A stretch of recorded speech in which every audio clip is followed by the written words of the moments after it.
이번에 보여드릴 물건은요. 제가 이제 수업할 때 "지분은 하지 마세요."라고 말씀을 드리는데 지분 물건을 한번 보여드릴게요. 그래도 알면 좋잖아요. 지금 인제 지분 같은 경우에는 어떤 식으로 되는지 그걸 한번 보여드릴게요. 자, 이곳은 강동구 암사동에 있는 아파트예요. 건물이 8 평이 나온 거예요. 그러니까 지분이니까 8 평이 나왔겠죠?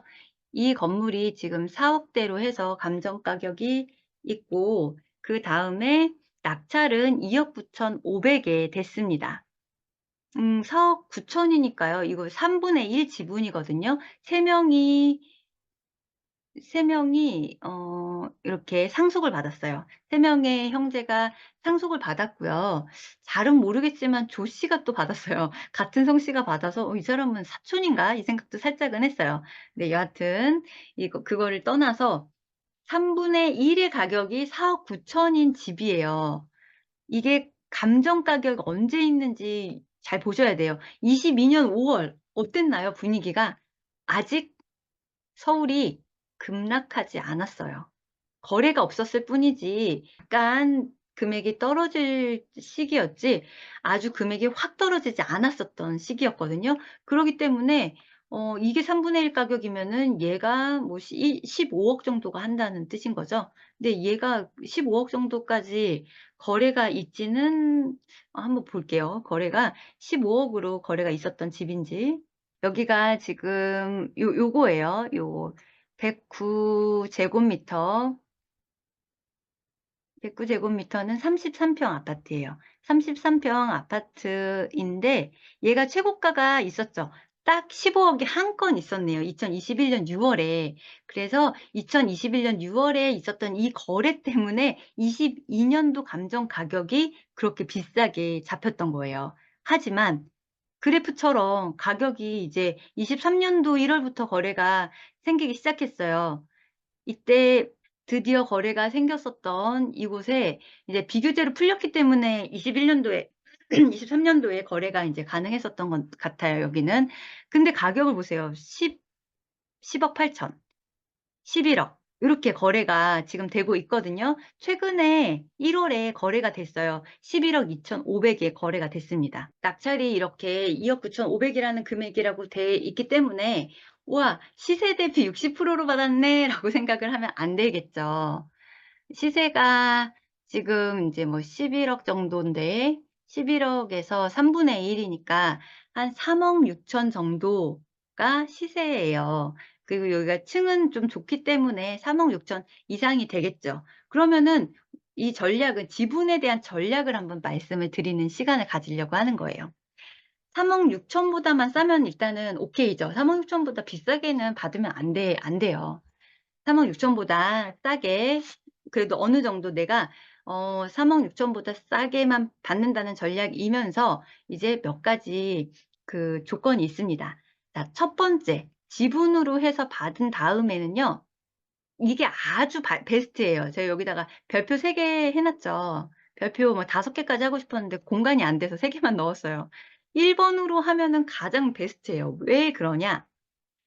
이 공유자가, 그러니까 이 낙찰을 받은 사람이요. 낙찰을 2억 9,500에 받을 때 처음에 보증금 얼마 냈죠? 보증금은 요 2억 5,088만 원의 10%를 냈을 거 아니에요.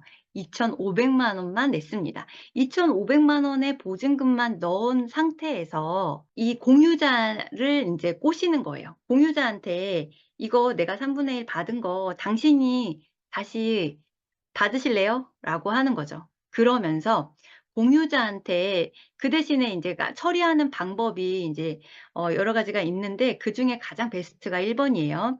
1,000만 원만 남기면 돼요. 와, 2,500만 원 투자하고 1,000만 원 남기면 아주 좋죠. 이게 지분 경매 강의하시는 분들이 사람들을 꼬시는 방법입니다. 그래서 2,500만 원을 내가 이미 보증금을 냈어요. 법원에 가 있어요. 그런데 낙찰자가 이렇게 얘기를 하는 거죠.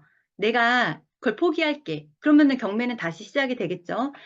"2,500만 원 포기할 테니까 당신이 나한테 3,500만 원을 줘." 그러면 나는 2,500만 원은 원래 내 돈이었고 1,000만 원의 수익이 생기는 거예요. 그러면 공유자는 어떻게 되냐?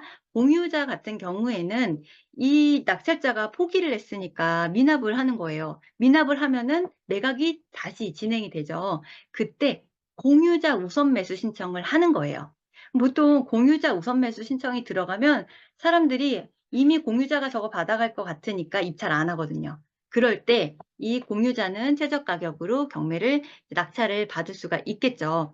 그러면은 이 공유자는 2억 5천의 가격으로 낙찰을 받아요. 이렇게 되면은 앞서서 이 낙찰자에게 잔금 납부를 포기한 사람에게 3,500만 원을 준 거를 다 같이 합치면 낙찰 가격보다도 더 싸게 하는 거죠.